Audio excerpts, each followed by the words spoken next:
Hoeneß and Jackson's story is still continuing. Now, for me, I've never seen such a transfer. The only other weird transfer was when the Madueke signed with Arsenal, and every other guy in Arsenal was saying like, we don't want this guy. What are we going to do with this guy? We are signing all the Chelsea players. We don't want a Chelsea player. And now, 2 weeks in, they're saying actually we probably signed the best Chelsea winger. That has been their story. They said they signed the best Chelsea midfielder when they signed Jorginho. They said they signed the best Chelsea striker, who is not even a striker, when they signed Havertz. And now they're saying they signed the best Chelsea winger. That's the only transfer which was weird for me, because why are you signing a person that you don't want?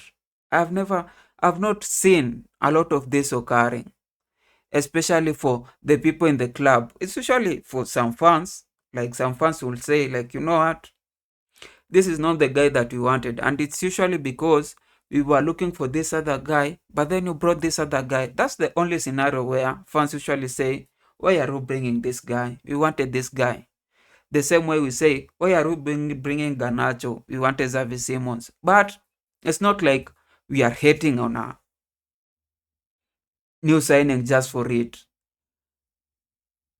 That was the case for Arsenal, and now it's the case for Bayern Munich. And what makes the Bayern Munich case so bad is because it's not just fans, it's not just the people around, it's the people in the hierarchy in the club, those people who are depended on to make the right decisions. Like if you are signing the guys and then coming later and saying, this is not what we planned. Because now, if you are not, if you are not, if you don't know this story, Jackson, you probably should go back, but I'll just explain. Jackson went on a loan to Bayern Munich, and the loan was with an obligation to sign. Now, you know how contracts are written. There's always some hidden things that the fans and the people who are not the stakeholders in the club do not need to know. So, that was what happened. Then later on, Bayern Munich fans were like, some of the Bayern Munich fans were like, why are you signing these Chelsea rejects? Like, but I don't think there were more. Probably just some guys who thought, oh, we don't need a black. I don't like to bring this racist thing, but the thing is, I think that's probably one of the reasons.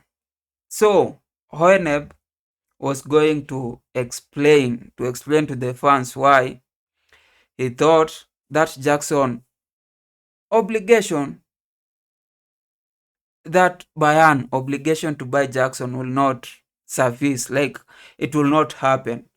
I think he was going to, try to tell the Bayern Munich fans who are really questioning the signing to ease it off. Like, it is not going to be a permanent deal. It is not going to work in the end.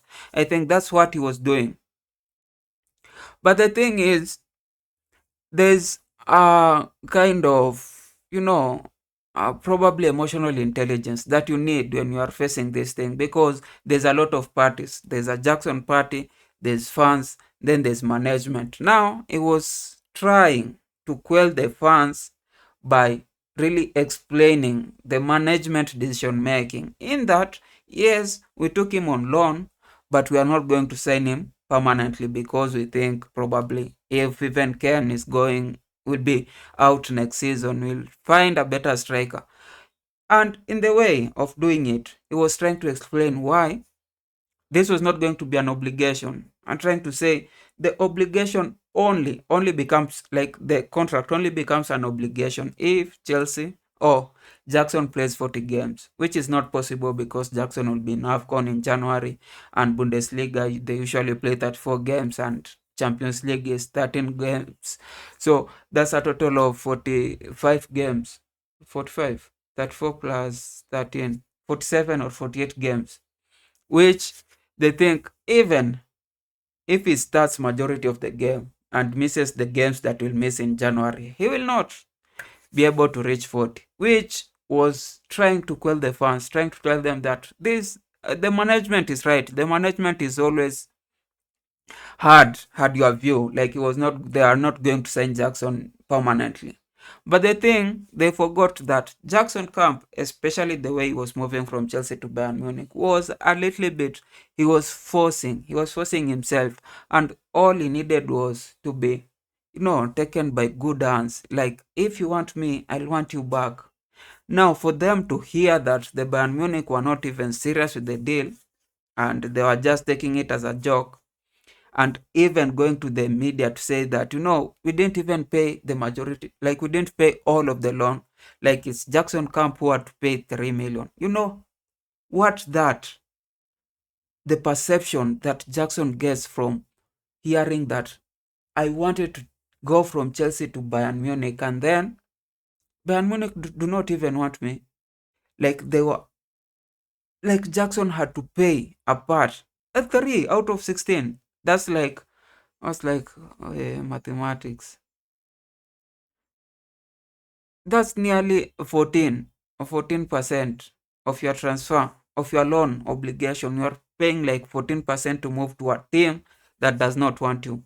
Now, that's not important because that's already what we said. The thing is, because the thing has been dragging along, urgent for Jackson, Diomansi, Kamara went and started, lamenting, because again, for him, the way he has been talking about the issue, and especially when Chelsea wanted Jackson back and he had to go in and say, he's doing all these things to allow Jackson to remain in Bayern Munich.